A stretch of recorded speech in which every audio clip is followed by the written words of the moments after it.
Est-ce que tu t'es déjà demandé comment écarter puis même écraser complètement ta compétition avec tes ventes de formation en ligne? Je m'appelle Oli Cheleo, puis ce que je veux dire aujourd'hui, c'est que les amateurs passent leur journée à se demander comment payer moins cher en publicité pour faire une vente, alors que les vrais pros passent leur journée à se demander comment générer plus de sous avec chaque vente qu'ils sont en mesure de faire. Donc, c'est une réalité. Plus qu'on est agressif en publicité, plus éventuellement les coûts vont augmenter pour faire en sorte que ce soit de plus en plus cher d'aller chercher un client, peut-être parce qu'on a ratissé déjà une partie du marché, peut-être parce qu'on paye pour des positionnements qui sont plus convoités aussi par d'autres annonceurs. Donc, nécessairement, si on augmente les budgets publicitaires, à un moment donné, nos résultats se mettent à diminuer un petit peu et être plus difficiles à conserver puis à stabiliser. Donc, c'est certain qu'une étape importante de toute campagne comme celle-là, c'est d'optimiser notre funnel, donc s'assurer que notre offre convertisse bien, que notre page de vente convertisse bien, que toute notre séquence soit bien optimisée et fonctionnelle. Le problème, c'est qu'il y a une limite à ce qu'on est en mesure de faire de ce côté-là, puis à un moment donné, on ne pourra pas diminuer notre coût par acquisition et augmenter nos budgets simultanément.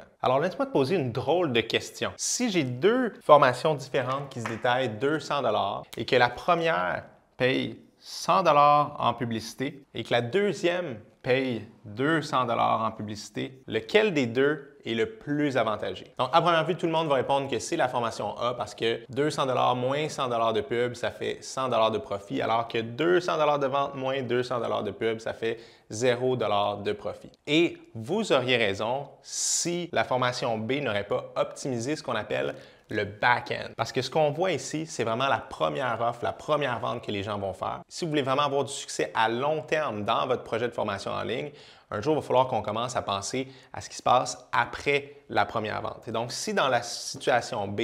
on a une offre, par exemple un bump offer ou un upsell qui fonctionne une fois sur trois d'une valeur de 300 $, on est en mesure d'ajouter à ce 200 $-là initial un 100 $ de plus. Donc, il y a une personne sur trois qui va payer 300. Donc, on se retrouve à avoir 300 $ de vente. Et ce qu'on sait également, c'est que généralement, une dizaine de pourcents de vos clients qui sont prêts à payer peut-être 10 fois plus cher que ce qu'ils ont payé initialement pour avoir un service encore plus personnalisé, plus sérieux, plus complet. Donc, on pourrait avoir un 10 % qui prennent une offre qui serait peut-être à 2000 $ au lieu de 200. Et donc, ce qui nous amène un 200 $ de plus en moyenne par achat